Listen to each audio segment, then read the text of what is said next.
सूरज तलू हो रहा है, हल्की हवा चल रही है और सामने एक अजीब सा शहर है जिसे लोग गधापुर के नाम से जानते हैं। जहाँ सिर्फ गधे रहते हैं और हर गधा खुद को अक्लमंद समझता है।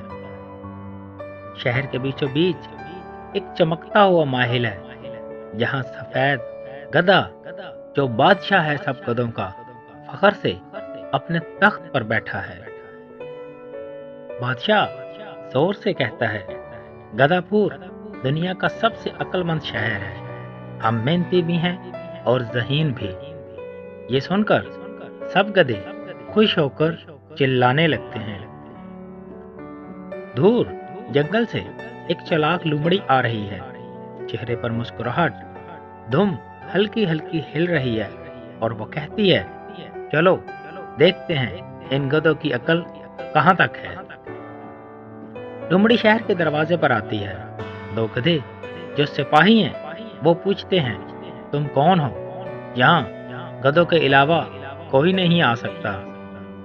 लोमड़ी हंसते हुए बोली, इसीलिए तो मैं आई हूँ।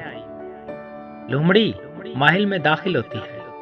सफेद बादशाह के सामने झुककर कहती है, सलाम हो अक्लमंद बादशाह पर। गधे तालियां बजाने लगते हैं। लोमड़ी बोलती है, अगर तुम वाकई अक्लमंद हो तो मेरे एक सवाल का जवाब दो।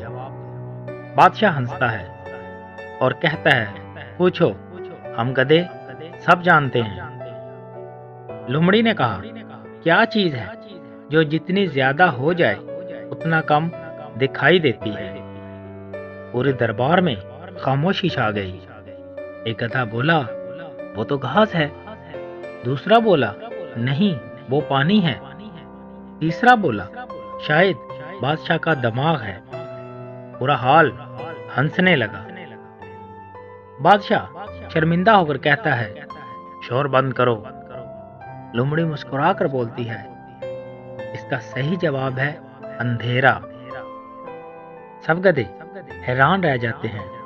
बादशाह कहता है, वाह, हमने कभी ऐसा सोचा ही नहीं। लोमड़ी कहती है, अकल सिर्फ मेहनत से नहीं आती, सवाल पूछने से आती है। सफेद बादशाह कहता है, आज से गधापुर में हर गधा रोज एक नया सवाल सीखेगा। और इस तरह सब गधे खुश हो जाते हैं। अगले दिन गधे किताबें पढ़ रहे हैं, कुछ एक दूसरे से सवाल पूछ रहे हैं। पूरा शहर बदल चुका है। शाम को बादशाह लोमड़ी से कहता है, तुमने हमें अकल का मतलब समझा दिया। अब तुम गधापुर के इज्जतदार मेहमान हो। लोमड़ी मुस्कुरा कर बोली, और तुम दुनिया के सबसे अक्लमंद गधे हो।